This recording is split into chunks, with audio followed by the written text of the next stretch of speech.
You're listening to The Hour of the Time. I'm Pooh. And I'm William Cooper.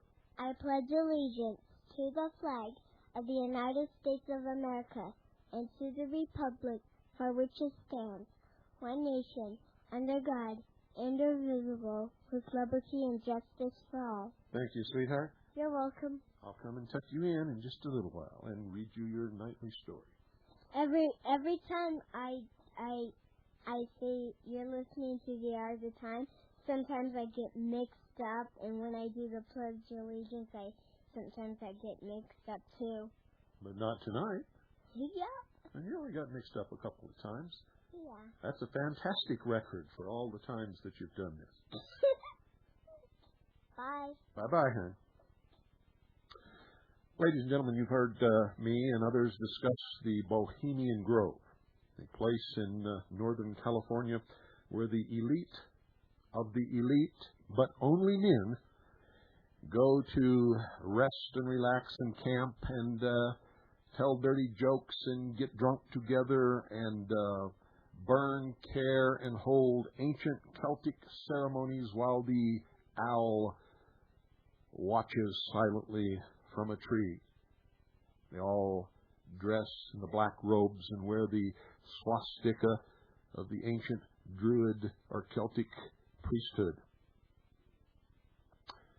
You never really understood it, but it is a men's club of the priesthood of the Druidic rites of what is known as Anglo-Israelism or British Israelism, or in this country they like to call it Christian identity and a few other names, but it all boils down to the same deception.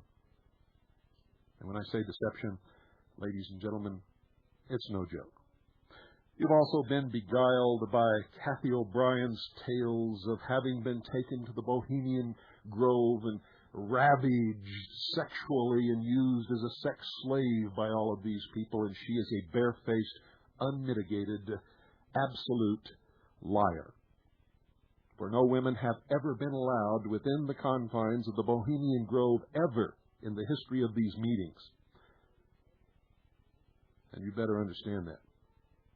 Oh yes, there are plenty of women available. In fact, some of the most beautiful prostitutes, some of the most high-priced call girls from all over the world flock to that area when these famous elite men congregate to pee on the trees in Northern California. But they do not ever enter onto the property of the Bohemian Grove. Instead, if one of those men want a woman, they must leave the Bohemian Grove and go to the nearby town or to any of the many motels or cabins or rental cottages and homes in the area where these women take up their residence. Tonight, I'm going to explain to you what British Israelism or Anglo-Israelism or Christian identity or one of the many other names that is given to this deception is, and I'm going to explain to you exactly what and why, what makes it a deception and why. Don't go away. And make sure you have pen and pencil by your side because you don't want to miss one single moment of this.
In my book, Behold a Pale Horse, ladies and gentlemen, I wrote of the secret societies and religions and what makes them attractive to certain people.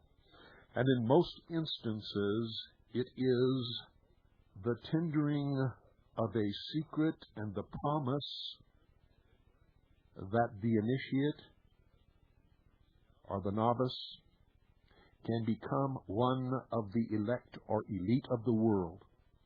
In this case, a British Israelism or Anglo-Israelism, it is the promise that the novice or the new member of this religion is indeed, by virtue of birth, one of the master race of the world who will inherit the kingdom of God and will create a new heaven and a new earth, and will indeed rule with the coming Messiah upon this earth in the New Jerusalem. They call this, in another phrase, the destiny of America. Destiny of America. Boy, doesn't that make your blood run? Wow, that's exciting. More generally known as British Israelism or Anglo-Israelism. But why not the more fascinating of its names? Why don't they just call it Destiny of America? That holds for the entire North American continent. And by golly, if I called this broadcast the Destiny of America broadcast, this program could appropriately close its broadcast with the one tune that to Canadians means, God save the King, and to Americans, my country 'tis of thee. One program and one melody for Dominion Day on July the 1st and for Independence Day on the 4th of July. And since this is an international broadcast, I could have the Englishmen around the world standing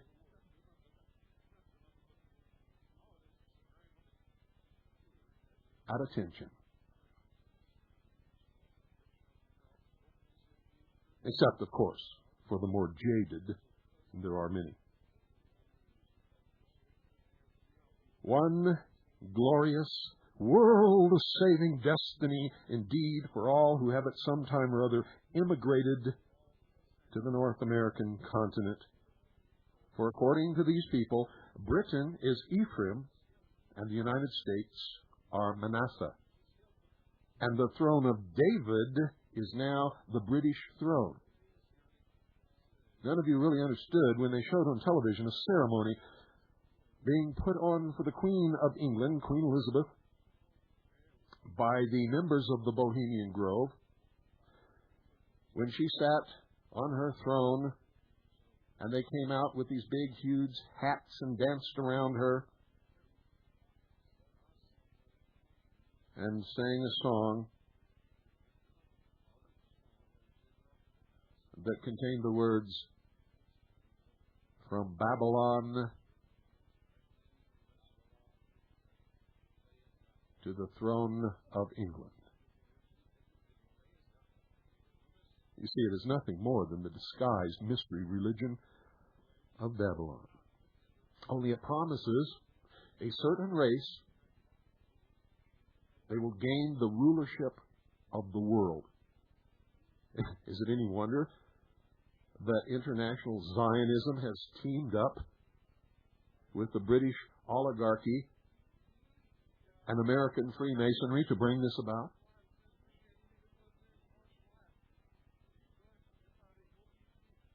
With Mormonism, Anglo-Israelism has in common some wide, off-the-mark, very wild speculations concerning the early inhabitants of America. All false, all phony, all lies. Any archaeologist, any historian will tell you that. And they have nothing against British Israelism or the Mormon Church. It just happens to be true. With Seventh-day Adventism, it has in common that it has some earnest Christians among its ranks, while yet both systems are vicious, ladies and gentlemen. With the early Russellism, it shares the intricate mathematical measurings of the Great Pyramid of Egypt, from which Pastor Russell determined the date of Christ's return, afterward condemned by Rutherford, and Professor G.P. Smith wrote, Our Inheritance in the Great Pyramid. Tom Valentine wrote a great tome on the Great Pyramid. And in an interview with the author of 5/5/2000, Ice, the Ultimate Disaster, Tom Valentine revealed himself as a member of this religion through the Stell Group, a secret society with its roots firmly planted in the Scottish Rite of Freemasonry and Mystery of Babylon. On page 1 of the first book of Nephi, which also opens the Book of Mormon, we can read, quote, I, Nephi, make a record in the language of my father, which consists of the learning of the Jews and the language of the Egyptians, end quote. Not only were the reformed Egyptian characters the product of a deceptive brain, but there never existed such a language in the history of the world, ladies and gentlemen. On page 549 of the Book of Mormon, we read, quote, And it came to pass that I, Mormon, being 11 years old, was carried by my father into the land Zarahemla, the whole face of the land, having been covered with buildings, and the people were as numerous almost as it were the sand of the sea, end quote. Now this boy, Mormon, was one of the last descendants of the godly Nephi, who had left Jerusalem, according to the Mormon religion, in the days of Zedekiah. These Nephites had built a godly civilization during 400 years, but they backslid and were utterly destroyed in 384 A.D. by the descendants of Ishmael, who had come from Jerusalem with Nephi. Now, Israel's descendants, the black-skinned Lamanites, destroyed all vestiges of civilization in Central America. Mormon and his son Moroni fortunately recorded the entire story on golden plates, which were afterward, of course, hidden in the hill Cumorah in New York, until in 1827 they were revealed by Moroni, who has now become an angel, to Joseph Smith, Jr., the prophet. The Book of Mormon also tells of an earlier settlement in America by the Jaredites, who had come in cigar-shaped boats to America after the confusion of tongues at Babylon. The Book of Mormon insists, ladies and gentlemen, that between the Jaredites and the Nephites, Central America and Mexico lay idle for 600 years, and the land was so desolate that it was named Zarahemla, the land of desolation.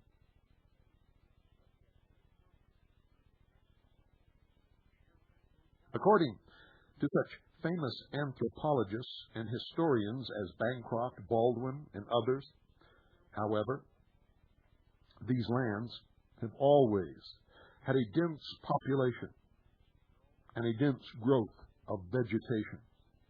Its denizens have always been copper-colored, that is, neither white Nephites nor black Lamanites, and they have ever been a very gentle people. Now, when Christians refuse upon scientific grounds to accept these grotesque Mormon ethnological vagaries and fantasies, why should they accept the equally unattested Anglo-Israel fiction, which traces America's white population to the Israelites of Zedekiah's time, because Saxon, spelled S-A-X-O-N, is said to be really Isaacson, spelled I-S-A-A-C-S-O-N in English. In Hebrew, it's a totally different thing altogether. Or son of Isaac, and British is alleged to be really a Hebrew word, derived from Hebrew brith, which means covenant, and ish, which means man, meaning, therefore, they say, the men of the covenant, But if you ask someone well-versed in Hebrew, it means no such thing. At best, writes Dr. M. Weingarten, professor of the Old Testament in Calvin Seminary, if the word British had aught to do with Berith and Ish, it could not mean men of the covenant, but only, quote, covenant of man, end quote, and that is really the truth of the matter. But besides, ladies and gentlemen, all scholars are agreed, and every seminary student discovers to his grief that the Semitic and Anglo-Saxon tongues have absolutely nothing whatsoever in common. I have been telling you that for years on this broadcast. And so it is. And this is in keeping with the elaborate history, ladies and gentlemen, of the English language at the beginning of Webster's dictionary, and also with the findings of the Oxford Dictionary, written by the greatest scholars of the English language who have ever lived upon the face of this earth. It is the most in-depth study of any language that has ever been conducted. The only resemblance, folks, between Hebrew and English is to be found in a few words that have been taken over from the Old Testament and nothing more.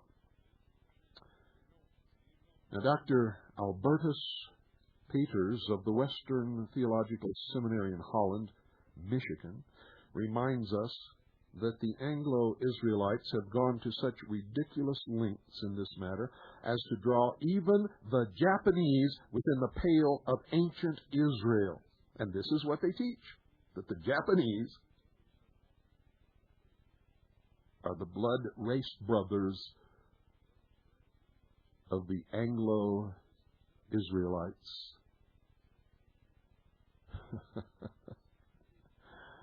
And that is so far beyond the truth of any kind of scientific investigation, that it's almost laughable that anyone could buy into this. But that's why they call it religion, ladies and gentlemen, because it's based upon faith and belief, based upon something that someone tells you or something that you read, which you interpret to further an agenda which fulfills your fantasy and creates your version of whatever religion you happen to follow. And don't get me wrong, folks, you have the right to believe whatever you want and worship at whichever altar you wish in this country, and I'm willing to put my life on the line at any time to make sure that you can continue to do that forever. But you see, this particular religion is involved in an effort to destroy the protection of that right for all of us, the Constitution for the United States of America and the Bill of Rights, and bring about a one-world totalitarian socialist government which will be ruled by these people. But if you're a member of this religion and you think you're going to be one of the rulers, guess again. It's only going to be a few.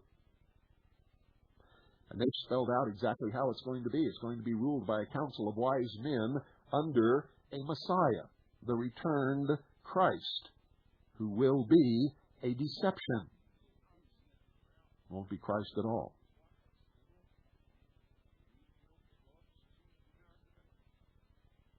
And everyone else will be enslaved in this system.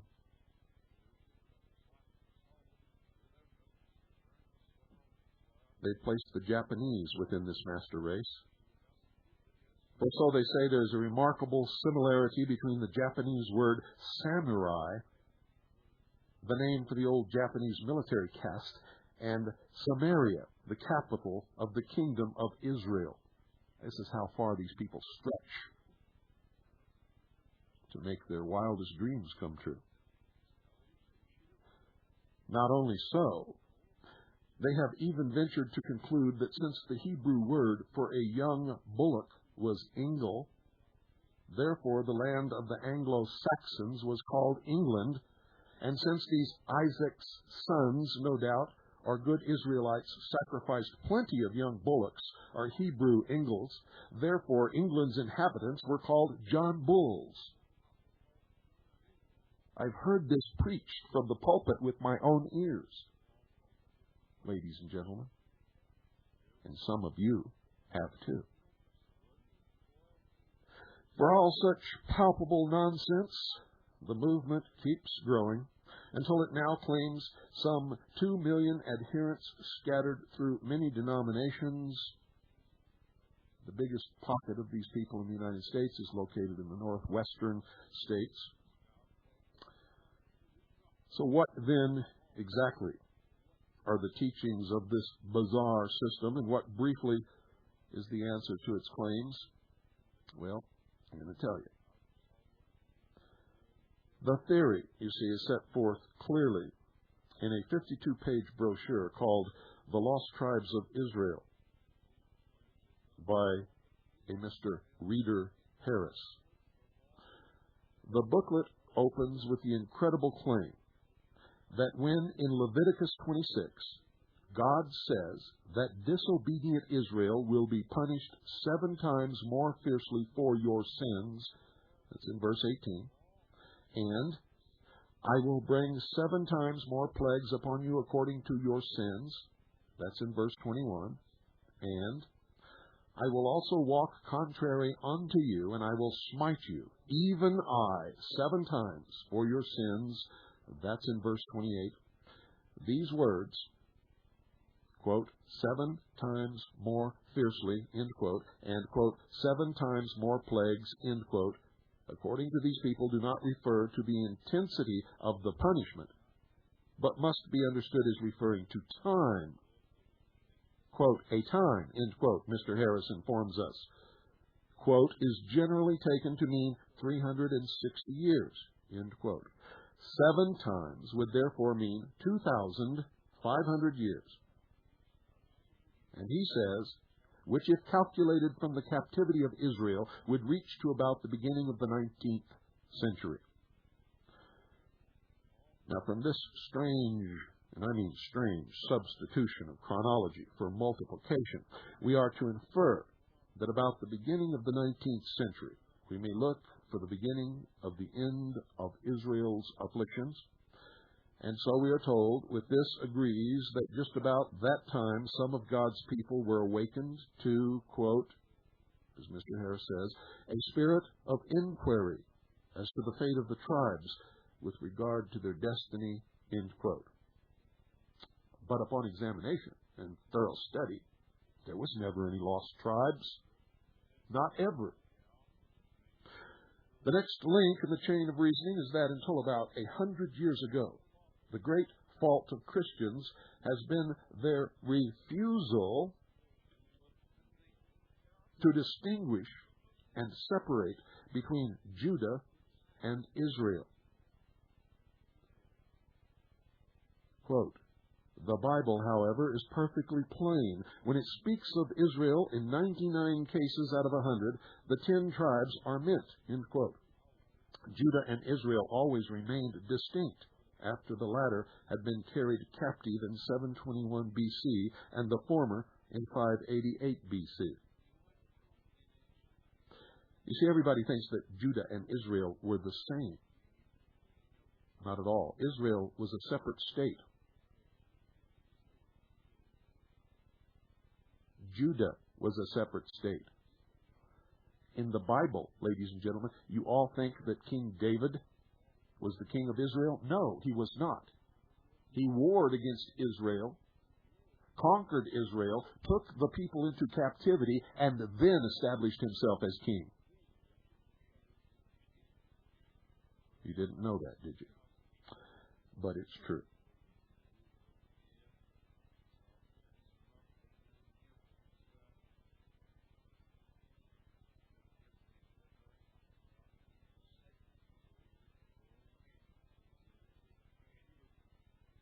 Upon this distinction, of course, rest all of those modern theories which have identified the lost tribes with the Mormons, or which placed them in Arabia, or identified them with the Nestorians, or again rediscovered them in the Anglo-Saxons.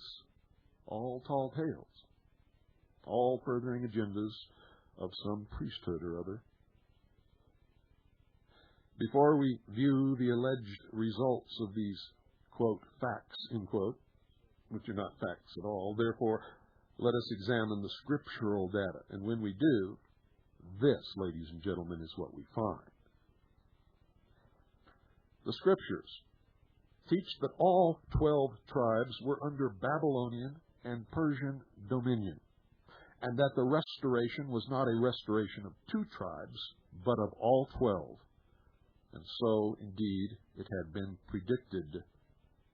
Jeremiah, 7th century B.C., chapter 3, verse 18, quote, "In those days the house of Judah shall walk with the house of Israel, and they shall come together out of the land of the north to the land that I gave for an inheritance unto your fathers." For Jeremiah had also stated definitely that Judah and Israel were together in Babylon as its fall drew near, and there was no hint at the tribes ever being lost. In Jeremiah chapter 50, verse 33, quote, "Thus saith Jehovah of hosts, the children of Israel and the children of Judah are oppressed together. Their Redeemer is strong." End quote. Similarly, Isaiah, that's the 8th century, had predicted in chapter 11, verse 12, quote, "And he will set up an ensign for the nations, and will assemble the outcasts of Israel, and gather together the dispersed of Judah from the 4 corners of the earth."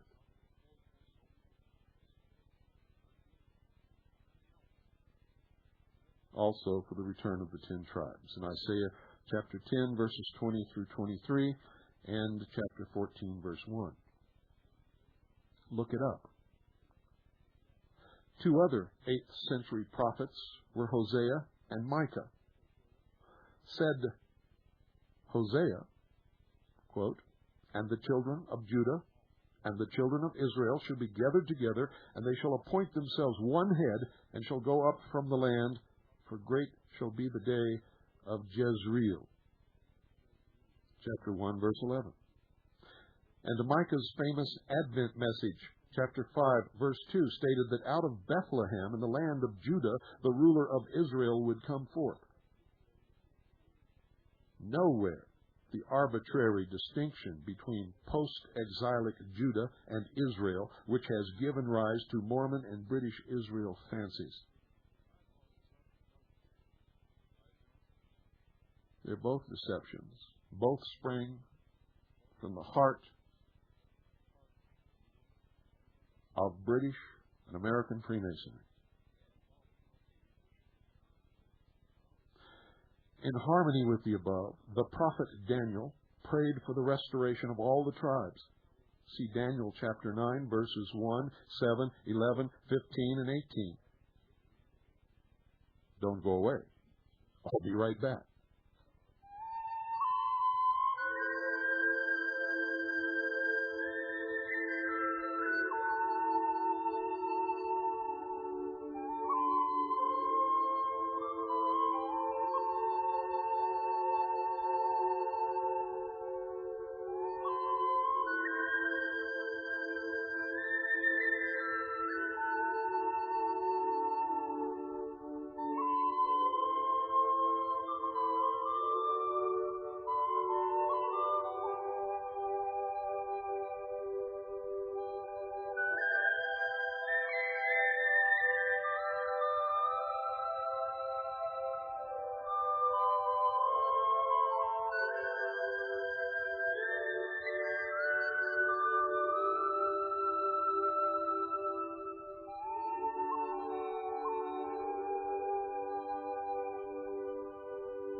hour of the time, ladies and gentlemen, is brought to you by Swiss America Trading. If you have never held a $20 gold piece in your hand, or if you're one of the unfortunate who has grown up since 1964 and have never held or seen a real silver dollar. I'm not talking about the silver dollars they've got now, not these Susan B. Anthony things. No, not a real silver dollar. The ones that were heavy. The ones that every slot machine in Las Vegas used for coin of the realm. And what really was at one time, and should be, according to the law today, still the coin of the realm, the money of account of the United States of America. If you haven't, you can get some, and you can find out what the fuss is all about. And you can get it from Swiss America Trading. Call them. Tell them that you're a listener to the Hour of the Time. Tell them that William Cooper sent you, and you'll be given red carpet treatment, I guarantee it. They'll take good care of you. Tell them you'd just like to get your hands on a $20 gold piece or a real silver dollar.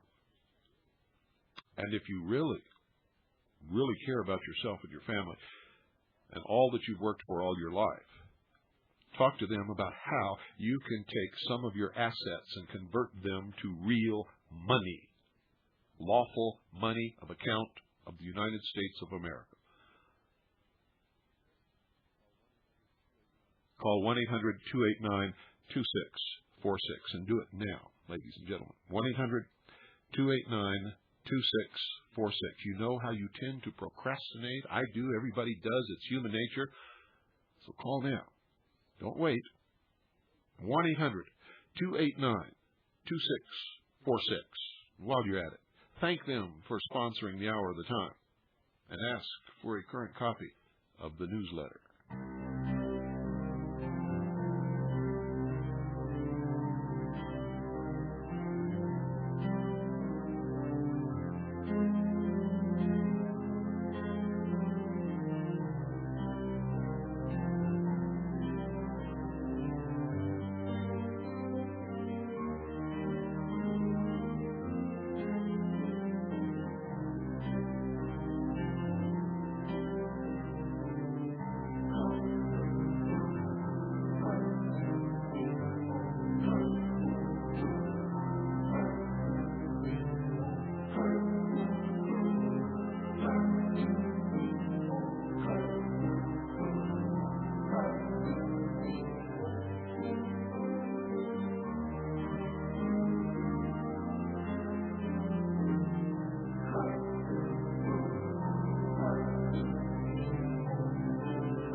In this religion, ladies and gentlemen, lies the answer why so many Jews are mixed up in the New World Order, why so many are helping to bring it about.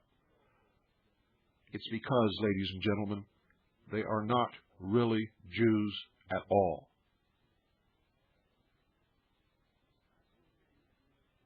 Their name is Jewish. Some of them look Jewish, sound Jewish, and even go to synagogue, but they're not Jewish at all. They're secular humanists, socialists who promulgate the mystery religion, British Israelism, Anglo-Israelism, the destiny of America and Great Britain, because it will bring them the promise of their fathers that they will rule the world. International Zionism is thoroughly entangled in the teachings of British Israelism. Most Zionists are not Jews at all, ladies and gentlemen. They are Christians. Jerry Falwell is a Zionist. The Mormon Church, by definition, is Zionist. Christian identity is Zionist. Don't believe it? Listen to their teachings. And they are all, every one of them, bringing into being the new world order, most of them without even understanding or knowing what it is that they are involved in. You see, when this new world order comes about, real Jews, real Orthodox Jews, and real Christians, and real Islamic fundamentalists will be destroyed by these people, along with all blacks and Hispanics, which they call useless eaters. And the concept of a master race in itself is racism personified in the religion. And anyone who belongs to it is a racist. I don't care what they call themselves, what they call their church, or what kind of words they put it in to hide their venom toward their fellow human beings.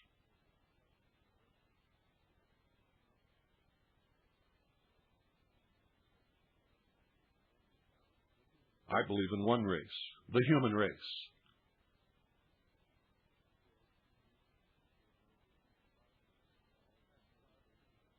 All of these other things are deceptions which will divide us, enslave us, conquer us, murder us, promulgate the same old chaos, confusion, destruction, wars, etc., etc., etc., for all the future of humanity. No one is going to be raptured, and when Jesus Christ comes, it will not be Jesus Christ.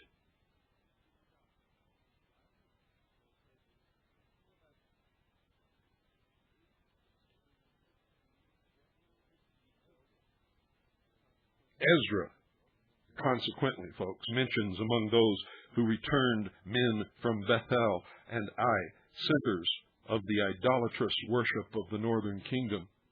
Ezra chapter 2, verse 28. The men of Bethel and Ai, 223. In chapter 2, verse 70. So the priests and the Levites and some of the people dwelt in their cities, and all Israel in their cities.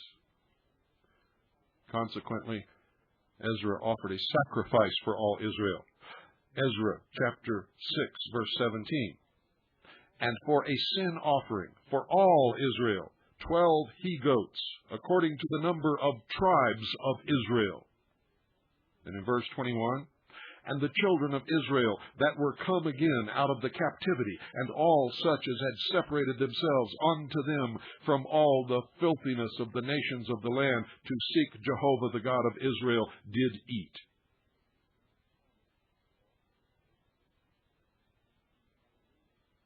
The NT, following in the wake of the old, knows of no lost tribes. Ladies and gentlemen, by the way, NT is just short for New Testament. Paul said, unto which promise our 12 tribes, earnestly seeking God night and day, hope to attain. Acts chapter 26, verse 7. And in case you missed it, let me back up and read again. Ezra chapter 6, verse 17. Listen carefully. And for a sin offering for all Israel, 12 he-goats, according to the number of the tribes of Israel. They were all there together. Anna, the prophetess, was of the tribe of Asher. Luke chapter 2, verse 36. Robert E. Moyer states that the expression, quote, house of Israel, end quote, is used 14 times in the Old Testament before the nation was divided into two kingdoms, while the phrase house of Judah also occurs 4 times before the division. But the British Israelites claim that after the division, these two terms are strictly confirmed or confined to the two kingdoms respectively. And it just is not true. Why then? If according to this theory, only descendants of the two tribes returned, did Jesus say that his disciples should enter neither into homes of Gentiles nor of Samaritans, but rather to the lost house of Israel? Matthew chapter 5, verse 6. Why? At the time when Jesus spoke, according to the opponents, the house of Israel was dwelling in Ireland and Scotland. So how could they go into the house of Israel?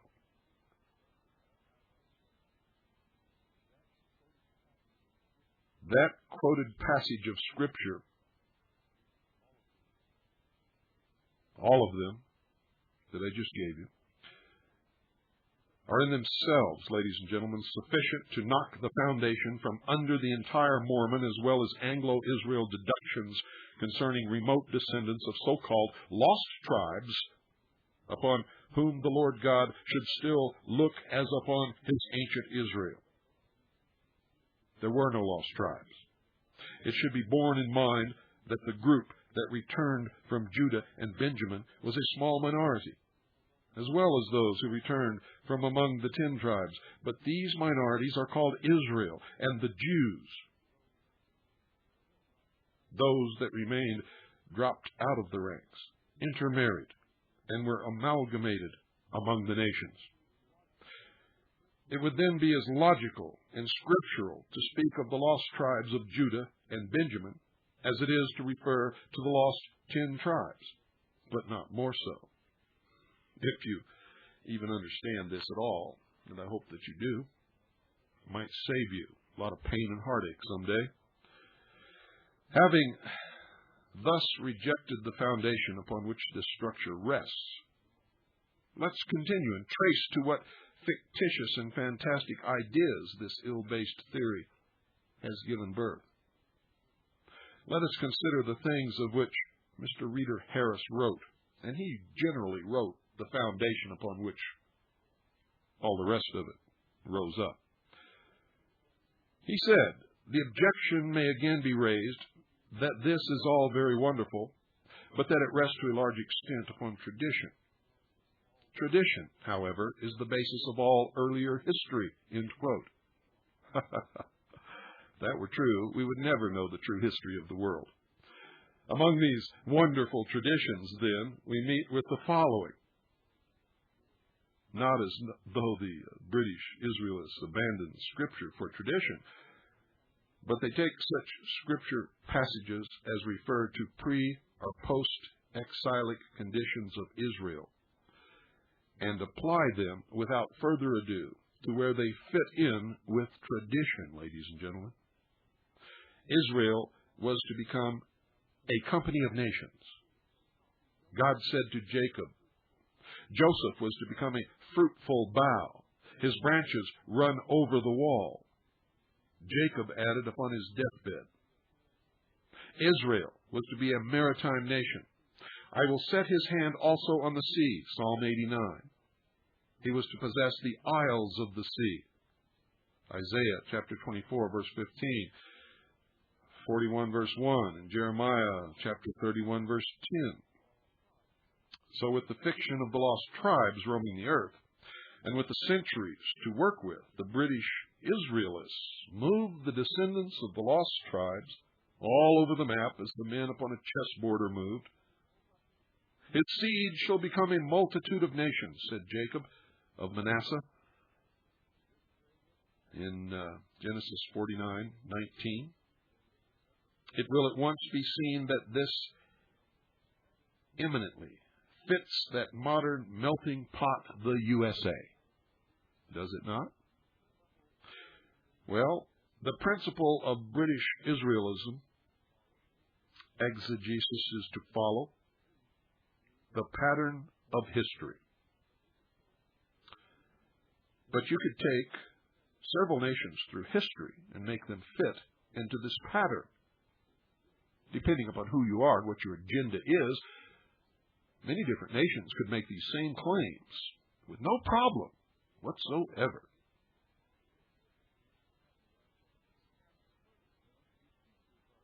When certain features are predicted concerning Israel, look for the nation exhibiting those features, and presto magico, you have found the lost tribes. While most British Israelists place the lost tribes in Ireland and Scotland, the Mormon Church places them in America with the American Indians, or I should say the Native Americans. For term Indian came from a misconception that they had discovered the far eastern country of India, which in fact they had not done. For instance, Israel was to be a Sabbath-keeping nation. That was to be a sign between me and you throughout your generations. Exodus chapter 31, verse 13.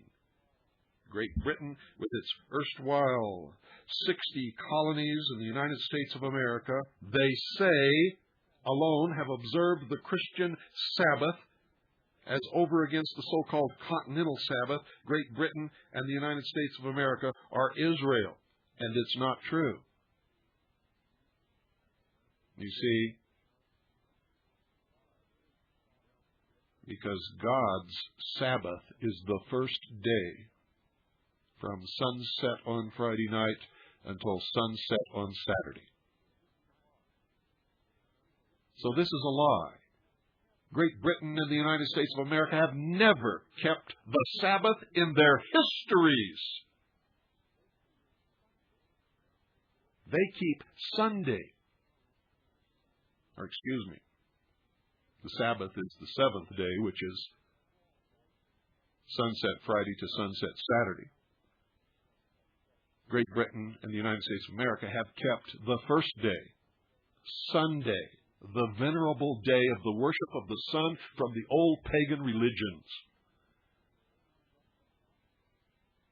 And how did that come about? Very simply, when the Catholic Church and the Pope ruled the known world at that time, the Pope changed God's 10 commandments as if he were God and made the day of worship Sunday to appease the worshipers of the sun, which he wished to bring into the fold of the Catholic Church. You've all been deluded. You're so deluded, you're so far out in left field, you don't even know what you are. You don't know who you are, and you don't even know why. You follow blindly these people who stand behind pulpits and lie to you day to day to day to day to day and night to night to night to night, as surely as the sun sets and rises again every morning.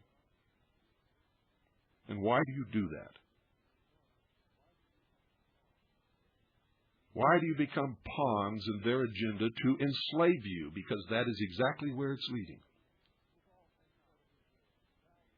It was also said of Israel, "Thou shalt lend unto many nations, and thou shalt not borrow." Deuteronomy chapter 28, verse 12. And we see that Great Britain and the USA have become the greatest moneylenders among the nations. That's what they say. That's what they tell you. But they don't tell you that the United States has become the biggest debtor nation that has ever existed in the history of the world and cannot possibly fulfill this prophecy.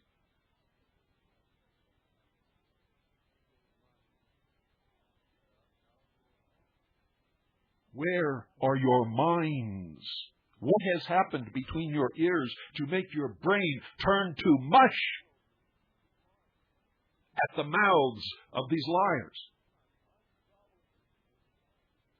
Why do you grovel at their feet and accept these scraps of baloney that they're feeding you with?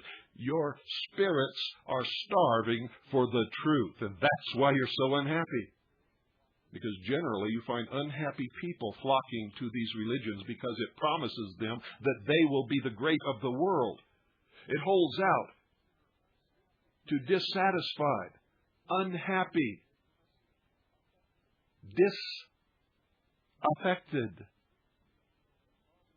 people the promise that they will be the kings of the world, the master race. They will inherit the kingdom of God. And they might, but not this way, because in this way they are following a lie. These people get up and tell you, "Thou shalt lend unto many nations, and thou shalt not borrow," and that is why you are Israel. Many of you really looked at the situation and found out that this is just not true. We are the greatest debtor nation in the world. The American people owe more money than any other people upon the face of this earth and could not be Israel, according to that prophecy, in a million years. Similarly, Isaiah predicted that Israel would be an undefeated people. Isaiah chapter 54, verse 17, chapter 41, verse 10. But what of the United States? Isaiah prophesied that part of Israel was to split off from the mother country. Chapter 49, verses 19 and 20. Besides, already Jacob had predicted that while Ephraim was to be the greater, Manasseh also was to become a great people. Where, exclaimed the British Israelists rhetorically, are the descendants of Manasseh? And the answer is, in Isaiah chapter 49, verse 20, we find these words: "The place is too strait for me. Give me place that I may dwell." Therefore, according to these people, the descendants of Manasseh must be a great people. And, quote, "Many students of Scripture believe that in the United States of America we find the branch of Joseph that was to run over the wall. Manasseh was to be the 13th tribe, and the number 13 plays an important part in much that pertains to the United States of America." But is that true? If America split off from the mother country, and the mother country was to be the greater, then how is it that we are greater than Great Britain today and have been for many years? In fact, we saved their butts in World War II. Again, we cannot be what this prophecy claims, or I should say, what the British Israelists claim we are according to this prophecy. It just is not so. And why does the number 13 play so much of a part in American history? Because our founding fathers believed a lot of this. Sir Francis Bacon believed a lot of this.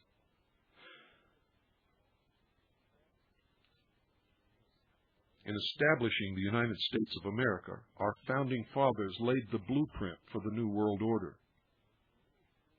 Washington, D.C. was built and laid out according to the Masonic blueprint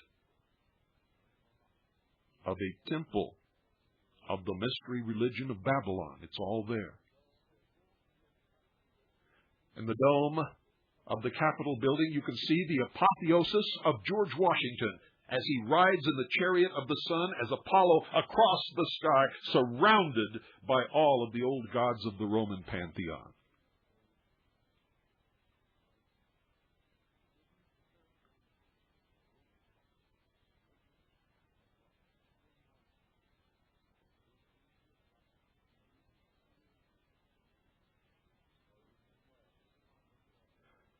Our original flag had 13 stars for the 13 states.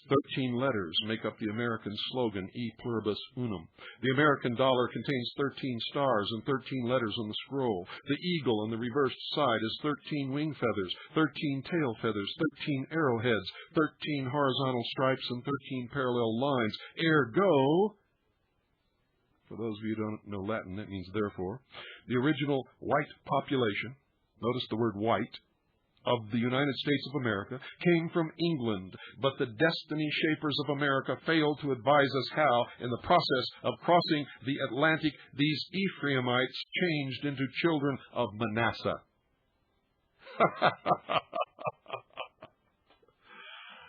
That's a killer. That is a real killer. And we'll continue this, ladies and gentlemen, tomorrow night. And believe me, my goal is to educate you, wake you up, take you out of deception and slavery, not to hurt you. And I hope that you understand that. I hope sincerely that you all understand what this is all about. And if you're involved in this, exactly what it is that you are involved in. Many of you believe that you are fighting the New World Order from this religion, when in fact you are bringing it into being. There are two factions. British Israelism, made up of Zionism, British Freemasonry, and the Scottish Rite of Freemasonry in the United States, and the other side, the other faction, international socialism, French Freemasonry, and where they can get along, the communists of the world. That is why President Clinton is always under attack by the British press.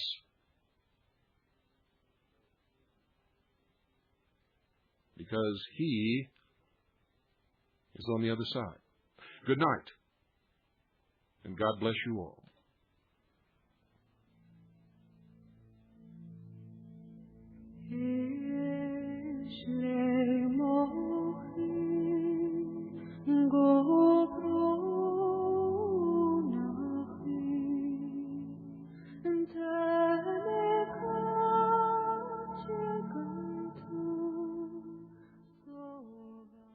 The Vatican and the Catholic Church are solidly on the side with Bill Clinton, French Freemasonry, and international socialism. Always have been.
You're listening to The Hour of the Time. I'm Pooh.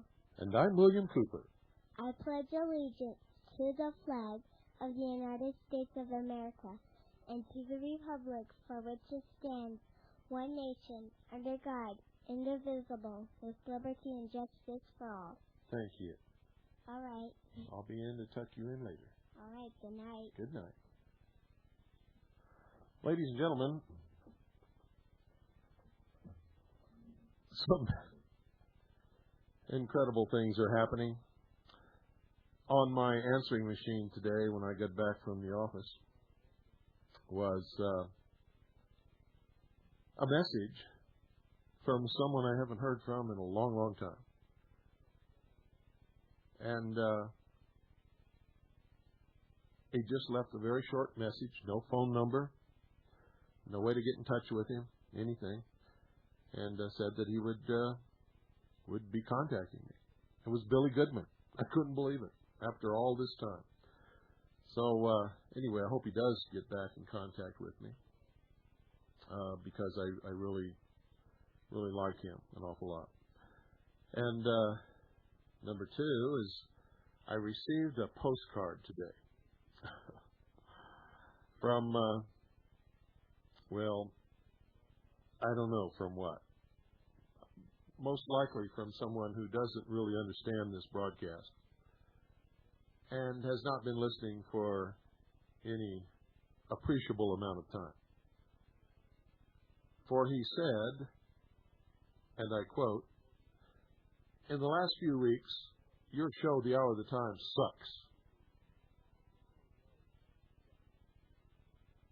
You've really gone downhill." And then he says the reason that it sucks is because I don't have Jordan Maxwell on, or Kathy O'Brien, or I don't do the Mark Kornke thing, which is 95% lies, 5% truth. And so I want to just set that record straight, because I know that a lot of you new listeners don't understand that there are agendas being served. Quite a few agendas. On this broadcast, the purpose is to reveal the truth, to dig up the truth, no matter who it hurts or helps, even if it hurts me, even if it hurts you, even if it hurts your church, even if it hurts Bill Clinton, even if it hurts my own mother.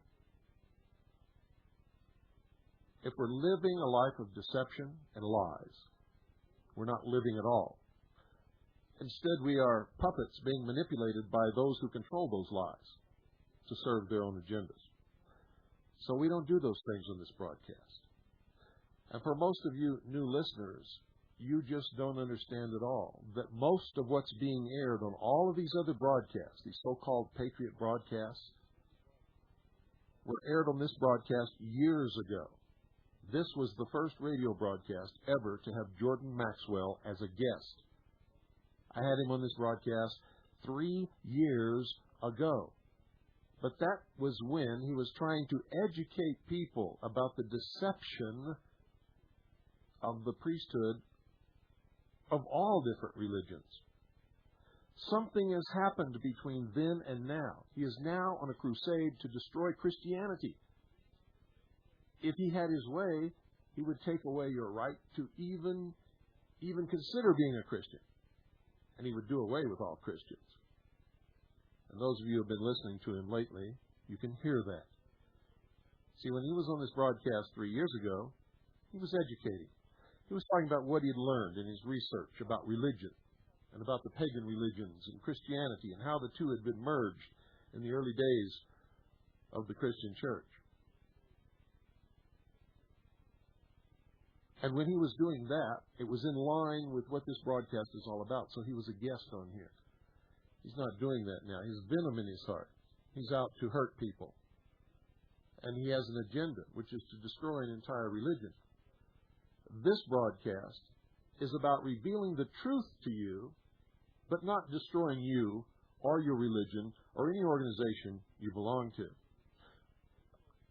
We don't even want to destroy you if you're trying to create world government and destroy us. What we want to do is open your eyes so that you'll stop doing that. You can still believe in your church, still belong to your organization. And if after you've heard the truth about all these things, you still want to believe in that, even though that you know it's not true, it's okay with us, because we believe here on the hour of the time, in the intelligence service, in the Kaji News service, with Veritas, everything that I am connected with. We believe in freedom, real freedom for all people, of all races, of all religions, of all ancestral origins. And if we reveal the truth to you and you don't like it, you don't want to listen to it, or you think it's not the truth, we're not going to bother you, and we're not going to set out to destroy you. We've done our job. We've given you what we have documented, or what we believe in our heart and can generally prove is the truth. And believe me, ladies and gentlemen, sometimes the truth is elusive, so that it might open your eyes and so that you might quit being manipulated and become a real free, maybe for the first time in your whole life, free person. I would fight and die so that you can have that freedom, so that you could worship at the altar of your choice, believe whatever you want, have the freedom of speech, have all of the protections of our natural rights guaranteed by the Constitution and the Bill of Rights. That's what this broadcast is all about. Most people don't understand freedom. You see, to most people, even most people listening to this broadcast as I speak, freedom means only that I can do and say what I want if it agrees with what you believe or with what you want me to say and do. But you see, real freedom is this, ladies and gentlemen. I'm free to do anything I want, period. Makes no difference, as long as I do not hurt the person or property of any other human being or break the law. And the law is created by the society in which we live. If we don't like the law, there are means to change those laws. And if we can't change those laws, it means the majority of the people in that society believe that the law is correct and true and good and therefore should not be changed.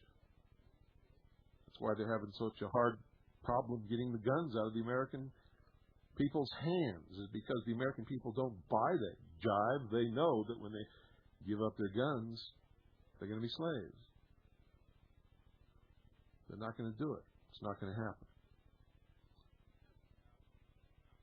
You see, if you send $1 in a self-addressed stamped business-size envelope, we'll send you a tape list. And you'll see that almost everything that's being discussed on any radio program in the entire country has already been covered on this broadcast years ago. And what we're covering now, the exposure of the lie of the master race of British Israelism, has never been exposed on any radio broadcast ever in the history of the world. Period. And yet you're ignoring that and sending me a postcard because you want to hear Kathy O'Brien. Kathy O'Brien is a liar. Barefaced, unmitigated, unabashed, unashamed liar. She has an agenda. Now, she says that she's never been able to sue the United States government because the suit is blocked by the National Security Act, and the courts ruled that she cannot bring suit because of the National Security Act. She's a liar. You see, Kathy O'Brien has never brought suit against anybody, not the United States government, not anybody. And she will not bring suit against me because I can prove in 3 seconds flat in any courtroom in this country that she's a liar. And there's no veil of national security here. So if Kathy O'Brien is telling the truth, she's going to sue me tomorrow. I guarantee you, ladies and gentlemen, she will not sue me. She has never sued the United States government. Her whole story is a concoction, a barefaced lie. Yes, there is documentation that proves mind control experimentation, some of it absolutely horrible, beyond belief. And it's all been documented on this broadcast years ago and in my book, Behold a Pale Horse, before Kathy O'Brien or anybody else ever came on the scene. and that includes her sidekick. They claim they have thousands and thousands and thousands of pages of documentation, yet they will not release that documentation to anybody. They just give you a little bit. What is the little bit they give you? The same little bit that people have always had that have studied mind control for many, many years. The same information that I've revealed to you on this broadcast and many others have revealed in their books and on broadcasts about mind control. Kathy O'Brien is an unmitigated, barefaced, unabashed, unashamed liar.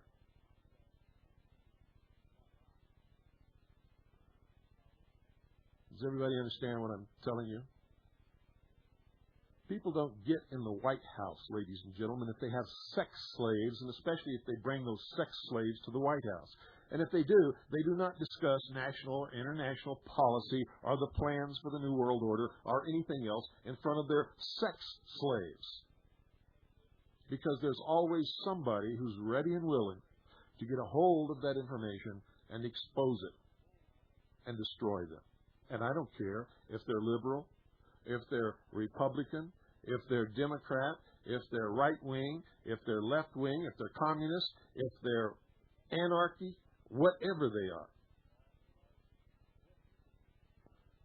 Bill Clinton has the reins on the power in this country. He hasn't stopped anybody from exposing his sexual liaisons, ladies and gentlemen.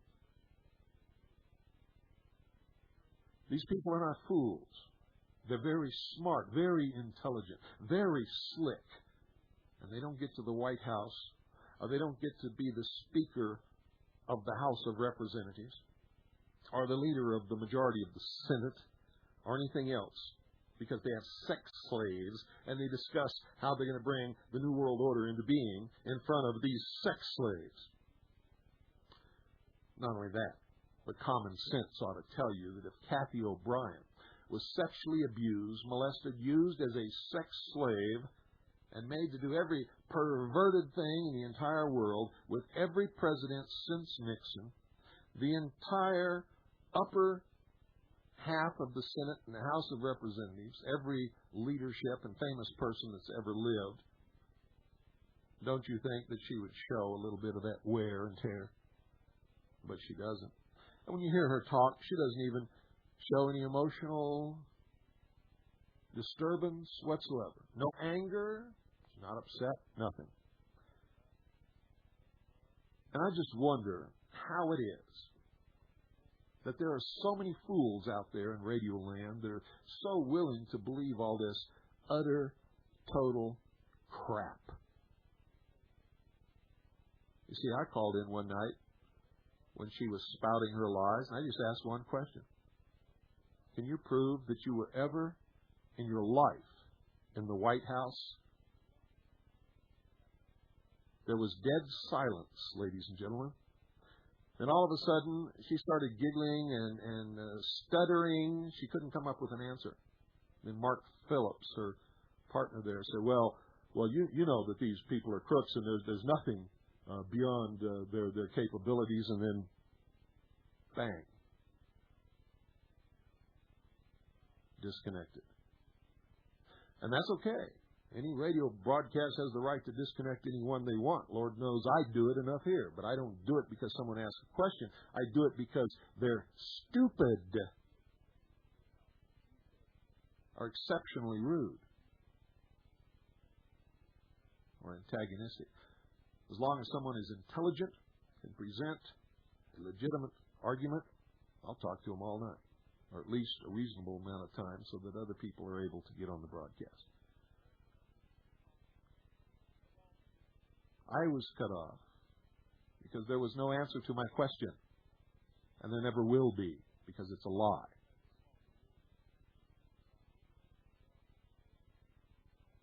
You can take her book and pick it apart piece by piece. It is a conglomeration of lies. I don't know what Mark Phillips' story is. I don't know why he's hooked up with Kathy O'Brien.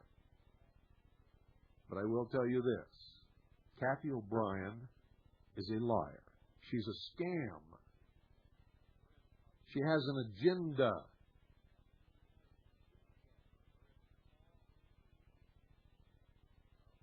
And don't you ever forget it. Tonight we're going to finish up with the destiny of America.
Well, I hope you like that Celtic music, for British Israelism has its roots in the old Celtic and Druidic religions, the pagan religions of the Anglo and Saxon and Teuton regions of Europe. Nobody ever heard of the word Aryan. They were the Teutonic tribes, the Celts. They were the Gauls. They were the Druids.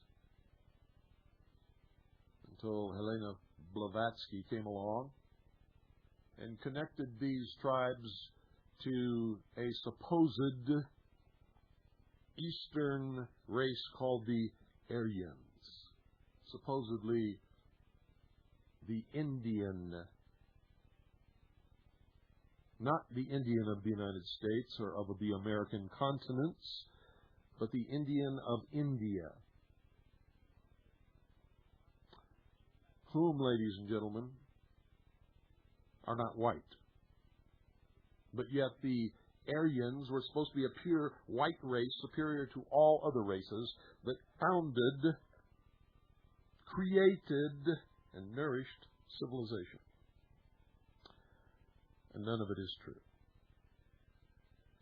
It's a heady offering for anyone who is willing to believe it, for anyone who is so insecure within themselves that they need desperately for someone to tell them that they're worth something, worth more than anyone else, that they are elevated indeed above all other races and peoples of the earth, and that they are truly the master race who have been promised to inherit the world.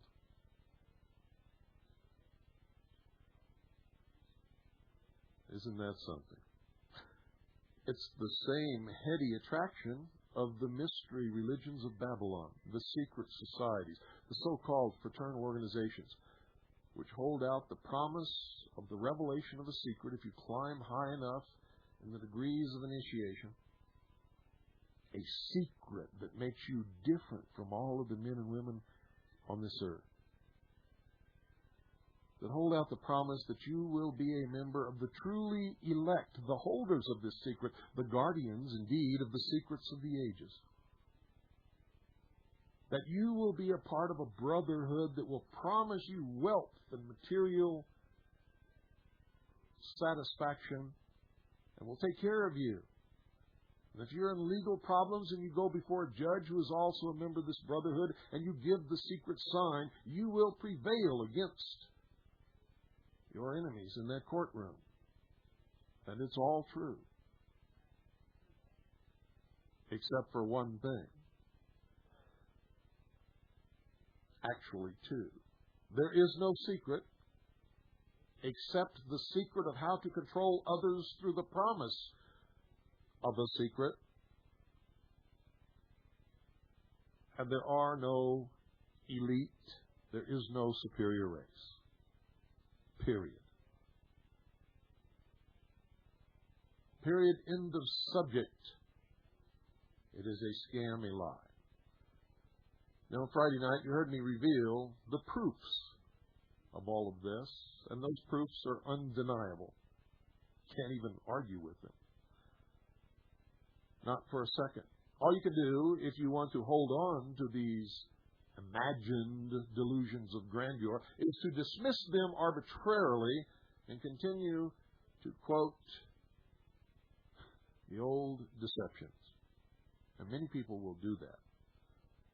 For some people are so ingrained in this doctrine and so established in the community of those who believe in this doctrine that for them to stand up and admit that they were wrong and to reject it outright would mean terrible consequences. They would lose most or all of their friends. They would be ostracized by the community. They would be excommunicated by the church. If they owned or operated a business, they would lose their business and their family would be put in the poorhouse or out in the street. And you all know what I'm talking about because you've all seen it happen over and over and over again. And you would be hounded and persecuted by the priests and the elders of these religions until you had to flee utterly for your very life and your very existence. And some who have found themselves in this situation have even been murdered over the years because they refuse to flee, refuse to back down, and refuse to recant the rejection.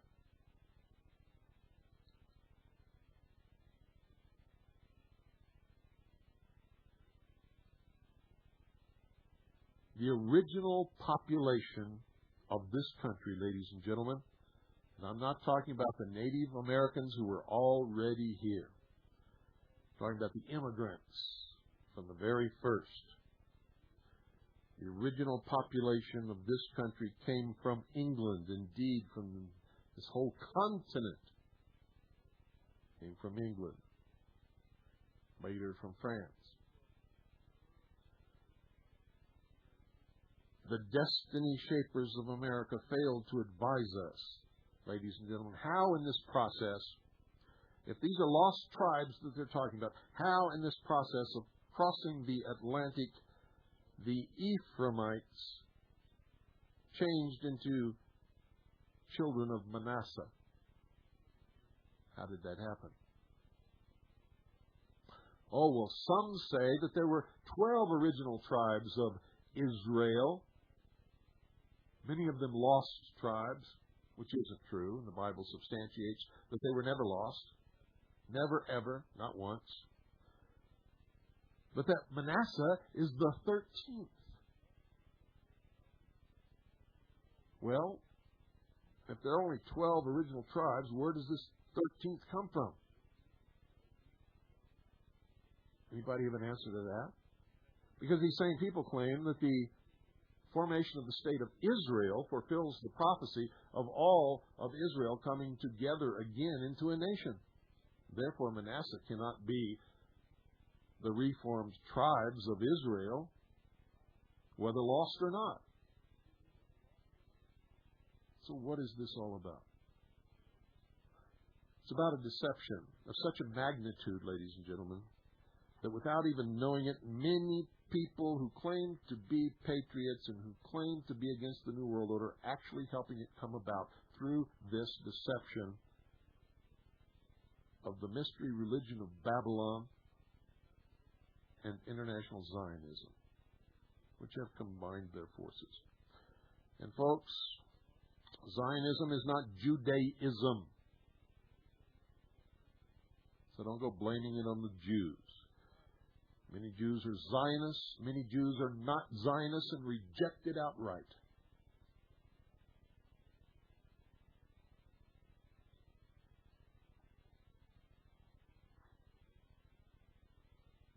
And I hope you understand that. Any time that you begin to blame one people, one race, one group for all your problems, you are fitting in to the deception of divide and conquer and destroy the weakness of that action. They have succeeded in splitting this country into so many groups, so many religions, so many organizations, so many this, so many that. But I'm going to tell you right now, if you really want to know the truth, there is very little of America as it has ever been known to be left, if any at all.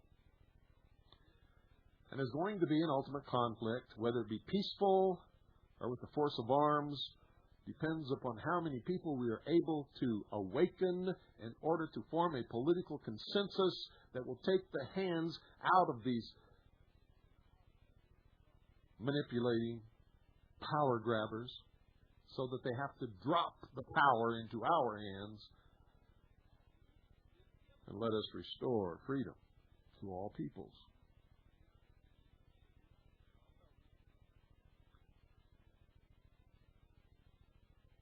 There is, of course, a great deal more,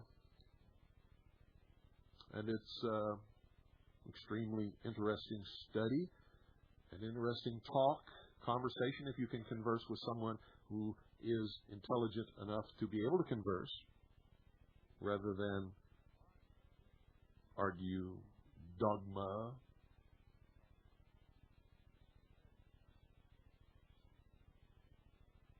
But it is all founded upon the same arbitrary method, ladies and gentlemen, and all of this pseudo-exegesis is backed up by equally precarious tradition, formed simply by taking a verse and making it fit somewhere.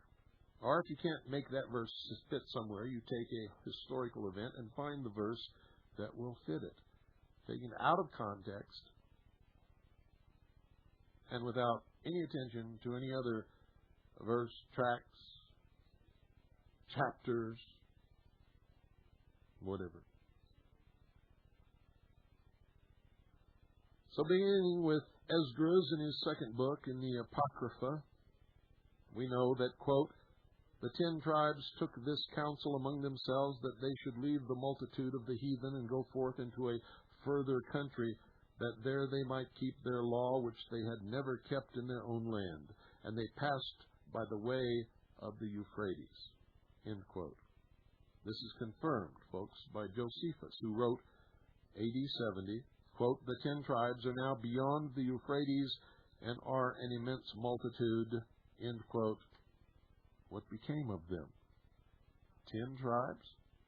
Well, according to these British Israelites, there were 12 tribes.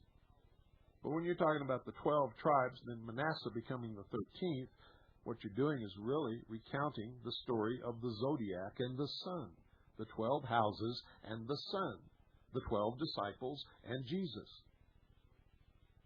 The same old story throughout the history of the world.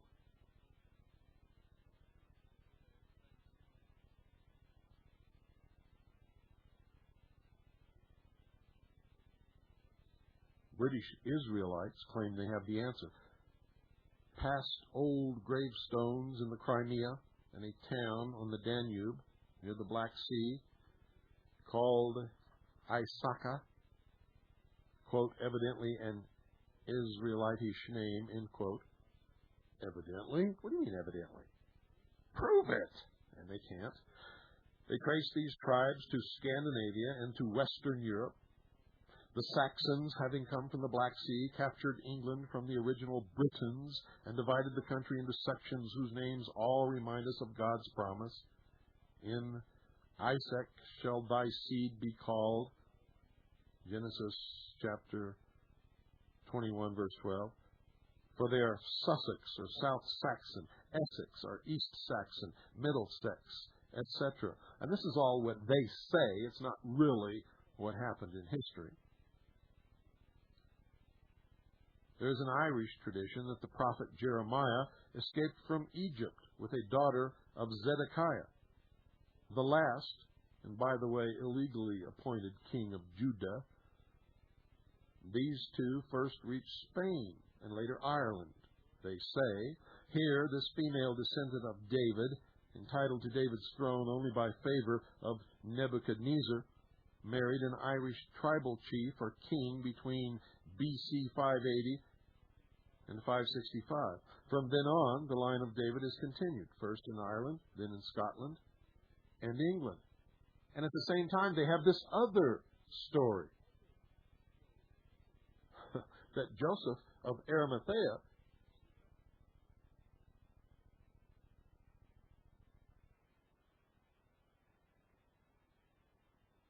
have this other story that says the same thing with different names. That Joseph of Arimathea took Mary of Magdalene, who was really, according to this story, the wife of Jesus, and her children, the children of Jesus, to Scotland and Ireland. And from there arose the Merovingian line of kings, descended from the house of David, because Jesus, as the Bible says, was a descendant of the house of David. And so his progeny would also be. Think about that.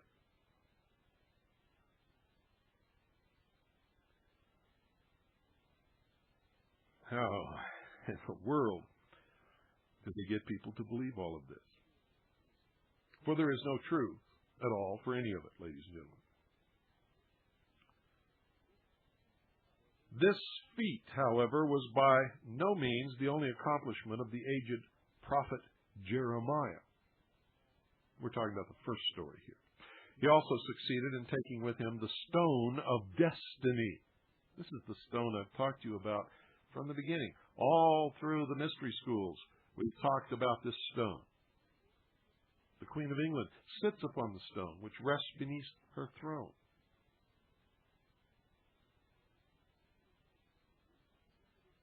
He succeeded in taking with him the stone of destiny.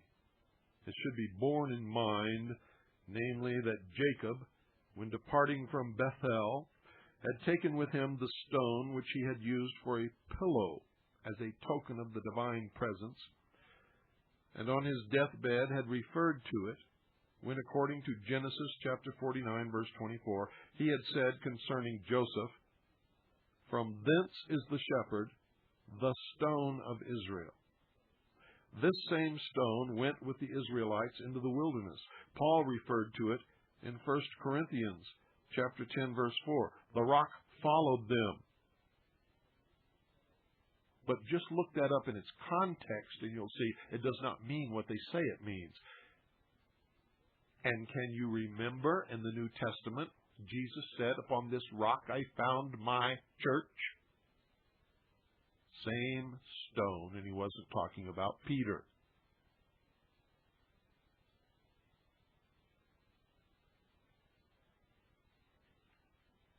And I know that many of you don't understand. According to the British Israelists, Jeremiah then took this stone with him, and it became the coronation stone of the kings of Argyle, then of the kings of Scotland, and until recently of the kings of England. But you see, this is not an unbroken line of ancestry. This is a line of conquest. The stone did not pass through these hands. The stone that they're talking about in real history, not the history of the deception that the British Israelists teach, but real history, the stone did not pass through these hands by blood, but by conquest. So that the hands in whom this stone now rests is in no way related to the house of David, no matter how they may falsify their lineage. And believe me, so many lineages of bloodlines are falsified today to connect somebody with someone whom they were never related to under any circumstances, and to bloodlines and through history that cannot even prove the existence of the people whom they claim they are related to. For instance, there is no historical proof whatsoever, other than the Bible says so, that a king named David ever lived upon the face of this earth. Recently, they found a rock somewhere on the side of a building that they dug up in an archaeological excavation, which had the name David carved on it, and they are now saying that that is the proof that King David was real. But it's not. It's just a rock with the name David carved on it. How many Davids do you think there have been throughout history? And what do you... well. I could go off into all kinds of little things, but let's not do that. This stone rested in Westminster Abbey.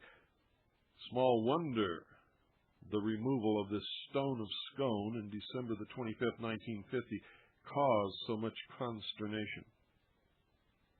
You see, because today they claim that this Jacob's pillar is now the stone of Scone.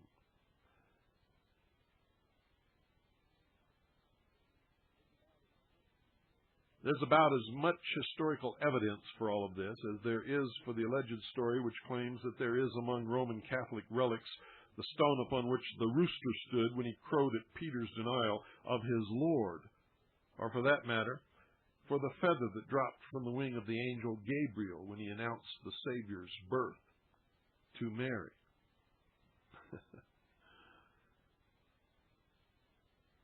Much after the same fashion, ladies and gentlemen, great things were expected some years ago from the then Prince of Wales, one of whose name was David, and who reached the age of 30 years in 1924, would duplicate his ancestor, the original King David, and bring the world together and fulfill the prophecy with him sitting upon the throne. But Prince David, meanwhile, having become King Edward VIII, abdicated from the throne of Judah and Israel, British, in favor of the woman he loved. That's his exact words, quote, "the woman I love," end quote. And the Duchess of Windsor proved a spoke in the wheels of Anglo-Israeli exegesis. You can't look within the narrow confines of this brief 2 nights into various other angles of the strange theory which is said before boasts at least 2 million adherents worldwide, such as the fact that anthropological and racial studies and comparisons have refuted the British Israel assertions concerning the racial peculiarities of the English and British as thoroughly as those of the Mormons that the American Indians are the Lamanite seed of Jacob. It's all false, all a lie. And many people believe it, and that's why they call it religion. And I'm going to tell you right now that all religious beliefs are based upon an article of faith which cannot be proven to anyone, period. Many of them can be disproven, but none of them can be proven at all. If they could, it would be called science and not religion. So somewhere along the line, someone has convinced people to believe these things, and they have found it in their best interest to do so. And I find no fault with this. If they are going to church and doing good works and contributing their efforts to helping other people and truly worshiping their God, whoever they happens to be. But when they set out to become superior than the rest of us and enslave the rest of us in a new world totalitarian socialist order, that is where the line must be drawn, and these deceptions must be exposed, because no longer are they harmless, no longer are they exercising their right to practice their own religious beliefs protected by the Constitution, but they are then infringing upon the rights protected by the Constitution and given to us by God of every other person upon the face of this earth. And that, ladies and gentlemen, cannot be allowed, at least by me.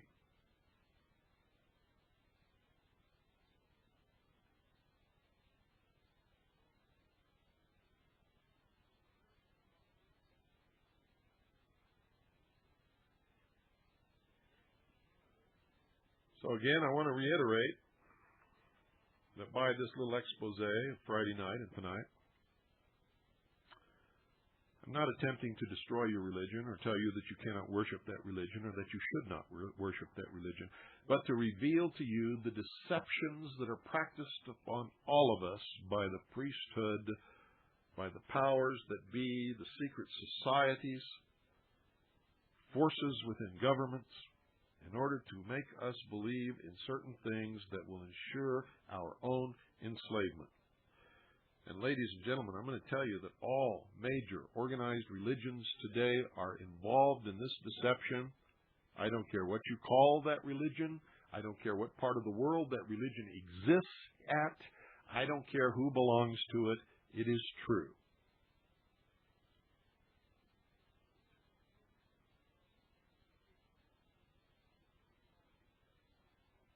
It is absolutely true.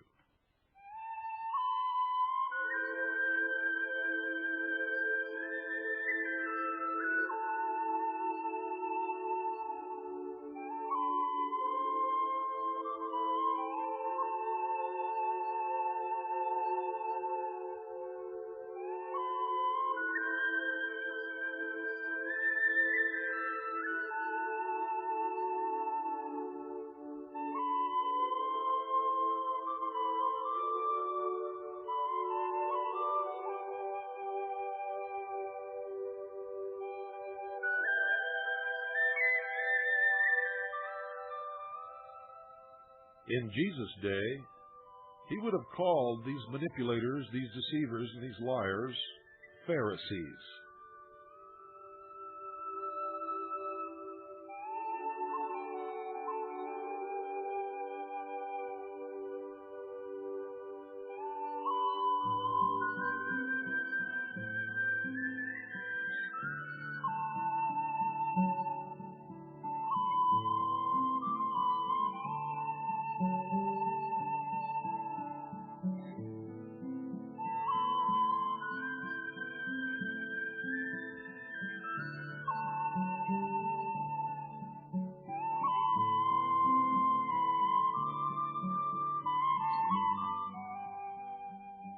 And he would have called this secret hidden power, the secret government, if you will, the Sanhedrin.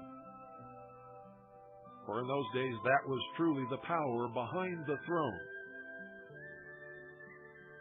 The power which the king dared not go against.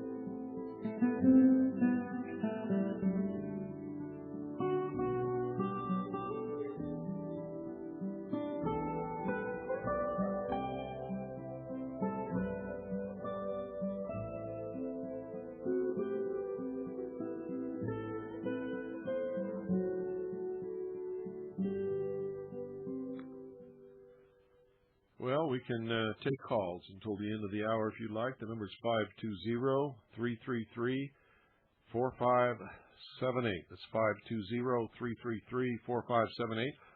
While we're waiting, I'm going to give you the new address for the Research Center, for Veritas, for the Hour of the Time, for all of us, as a matter of fact. It's Harvest. If you're writing to Veritas, write to Veritas in care of Harvest, Harvest.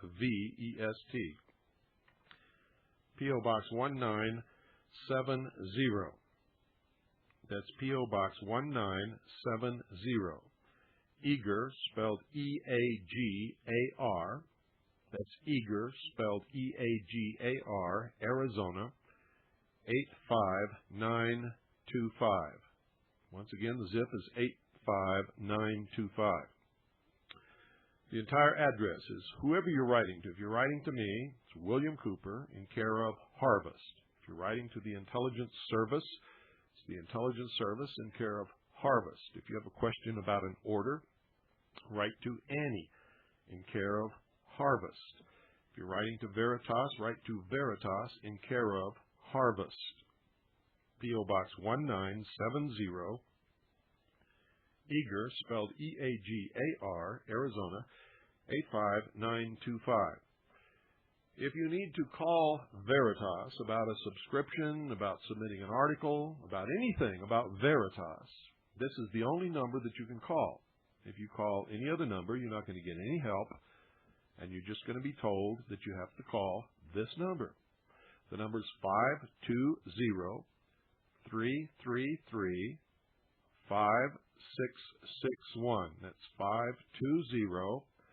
520-333-5661. If you're calling for any other reason, also that number that I just gave you is the fax for all of us. If you want to send a fax to any of us, that's the number. You can only call that number and talk to people about Veritas, nothing else. And you can't talk about Veritas on any other number that I'm going to give you. But if you want to fax to any of us, that's the number that you must fax to, and it will automatically be switched to the fax when the phone picks up and hears the fax tone. So that's 520-333-5661. If you want to talk to me or discuss CAGI business or intelligence service or orders or anything like that at the hour of the time, you call 520-333-5691. That's 520-333-5691. Good evening. You're on the air. Hello. My name is Scott. I'm calling from Daytona Beach, Florida. Hello, Scott. First I want to say that I agree thoroughly with what you said about Kathy O'Brien and that Maxwell. As a matter of fact, I even wrote a letter to a program that was having Kathy O'Brien on quite a bit and said almost verbatim what you said on the air. Mm-hmm. You can tell by the way the woman talks that she's lying, because in fact, if she'd had the experiences that she had, then why does she spend so much time talking about things that are not part of that experience, like the New World Order and brainwashing techniques? She wouldn't know those things. That's correct. Now, and as far as Maxwell, he pretends to know more than he does, because I'm a student of ancient languages. That's also correct. And you're very astute for recognizing that. Yeah, he's claimed some etymologies that are utterly false. Yes. Most people would never know that. However, I would like to point out some errors that you've made in your program tonight. Now, at the beginning of the program, you identified Anglo-Saxon with Celtic, and of course those are two different groups. No. I mentioned several groups. I mentioned the Teutonic tribes, the Celts, and the Druids, and the Gauls. Okay, They all make up what are known today as the Anglo-Aryan British Israelite conglomeration of races. Of course, Japan wasn't included in there, which the British Israelites do include Japan as a part of their master race. Okay, well, I'll put that aside for the second. I can't, because it's pure bullshit and it's part of their dogma. You can't put it aside. Something else first, all right? Go ahead. Now, I have. But your assertion that I said that what you said is not true. I included all of those tribes and ancient religions that are the main players in my opening remarks. Well, now I have studied Sanskrit, and I am aware of the fact that Erin, which is of course the Gaelic name for Ireland, is etymologically. Erin is not the Gaelic name for Ireland.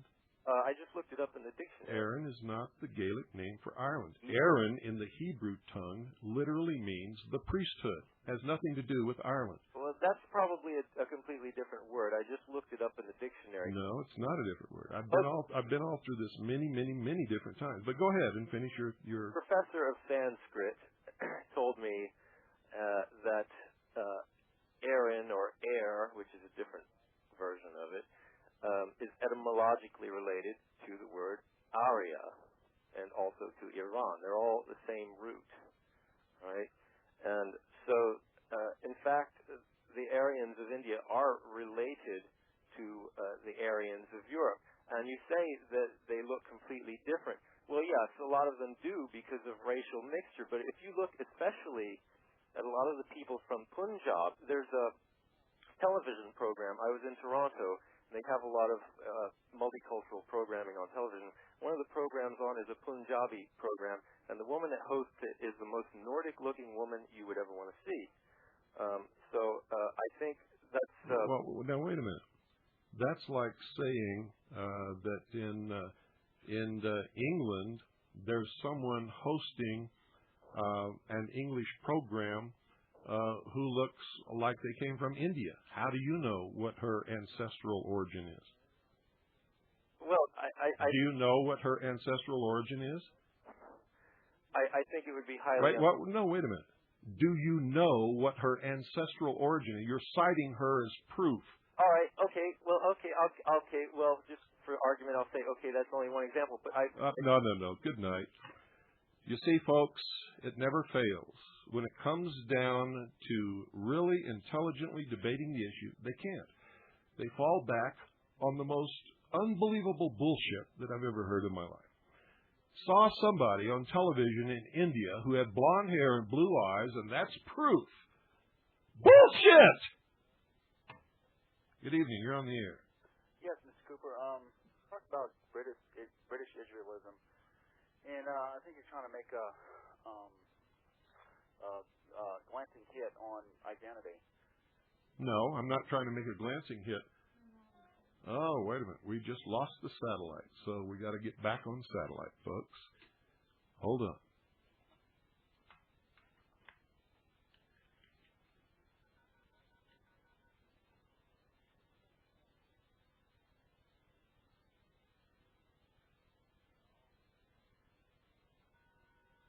Are we on, Annie?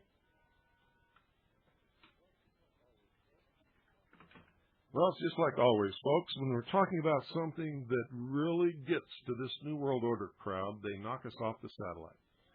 And that's what happened tonight.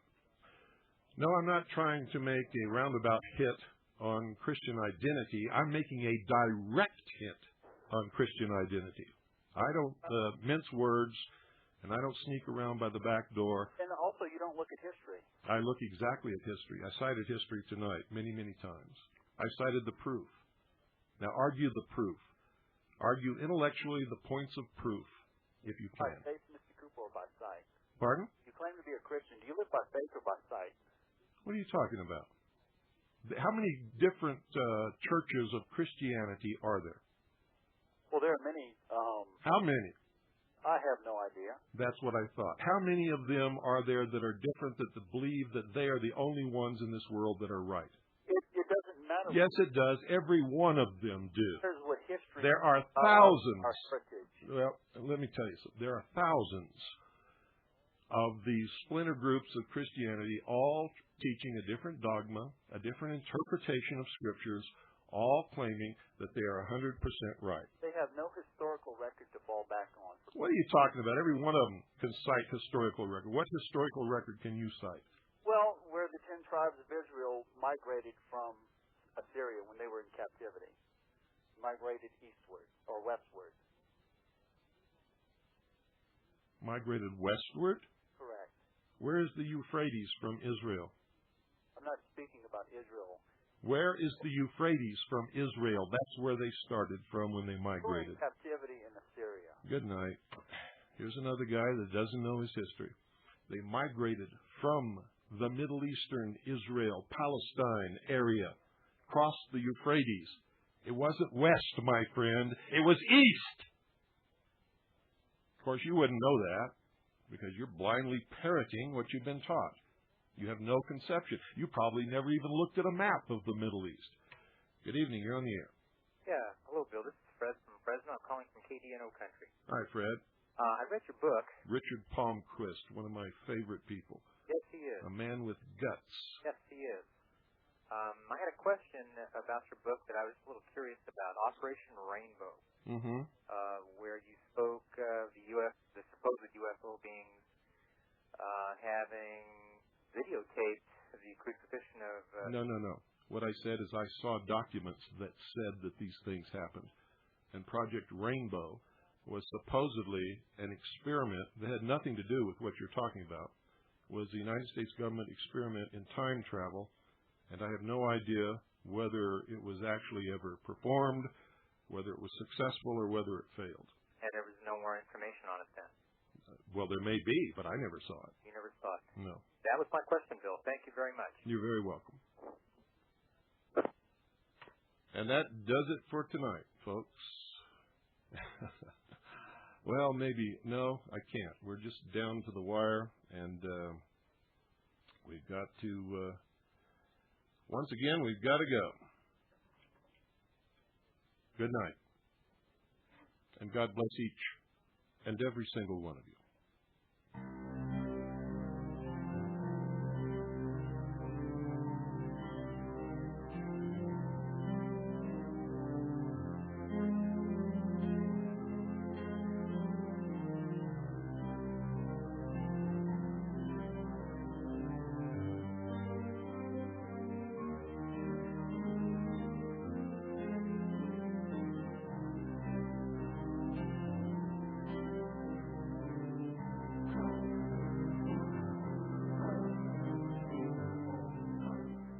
There is no master race, ladies and gentlemen, only the human race. And the quicker you get that through your head, the quicker we will be able to leave peacefully all other people alone and enjoy life upon this earth and stop manipulating and stealing and taking freedom and enslaving. Don't buy into the deception.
And the American Indians, ladies and gentlemen, are not Lamanites. If you don't believe me, ask them. They'll tell you.